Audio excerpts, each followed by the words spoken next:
Good morning, Oklahoma, and welcome to Cow-Calf Corner. Our topic this week, relative to the time of year we're at, we're looking for that first hollow stem on wheat.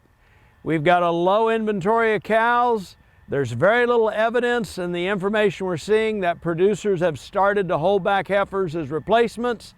And we've got really good historically high calf prices. So it's on a lot of people's mind. How many heifers should we keep back out of those yearlings that we may have out on cool season grass right now? So what should we consider? First thing I would take a look at, among a list of things we're going to go through, is just the puberty status of those heifers. It's important that those heifers are cycling, they've reached puberty, and they're ready to breed up quick whenever we turn out bulls or start our breeding season.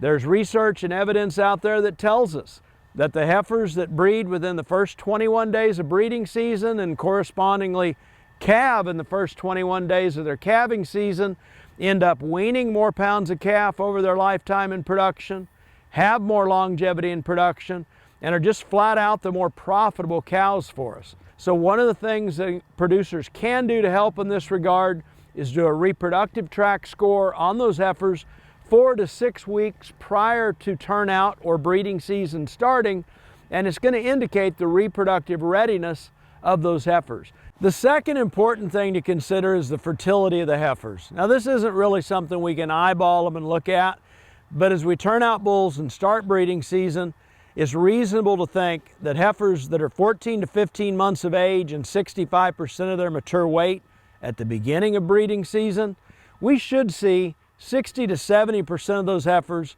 conceive on first service, and by the end of a 60 to 65 day breeding season, 90 to 95% of those heifers bred.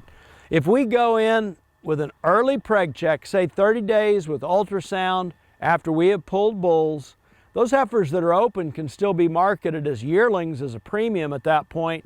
And if we hold those heifers accountable and get rid of those subfertile heifers, it's going to end up leading to more fertility in our cow herds for us long term.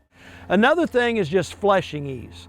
The better doing heifers, the heifers that are going to be able to better maintain body condition and energy reserves are going to be the ones that have got more shape and depth of body. They're going to be the more structurally sound heifers in terms of feet and legs.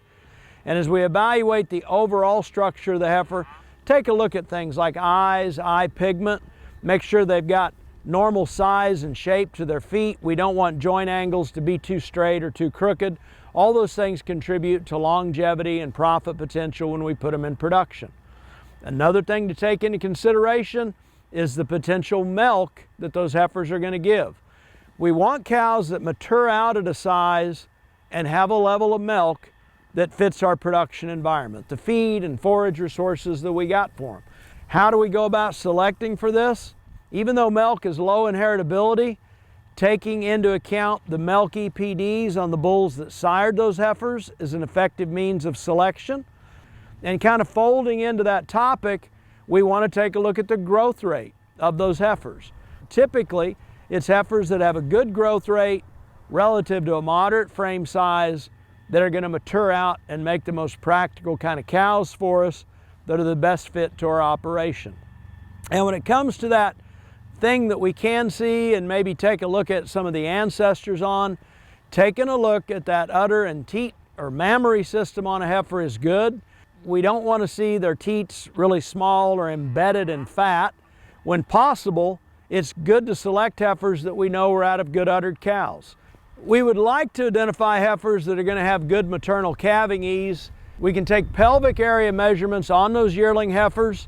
They're going to be measured in square centimeters, and typically whatever that pelvic area is, if we divide 2.1 into that, it gives us an indication of how many pounds of how big a calf fetus could be for them to deliver that unassisted as a 2-year-old. When it comes to calving ease, we can also take a look at the calving ease maternal EPD of the sire of those heifers, if that's available to us.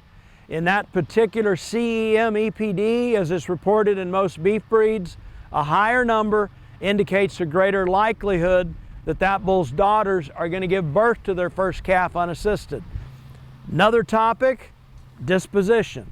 Better disposition leads to improved fertility, management ease, health of producers, all those are a plus if we've got the right disposition in those replacement heifers. As always, thanks for joining us on Cow-Calf Corner.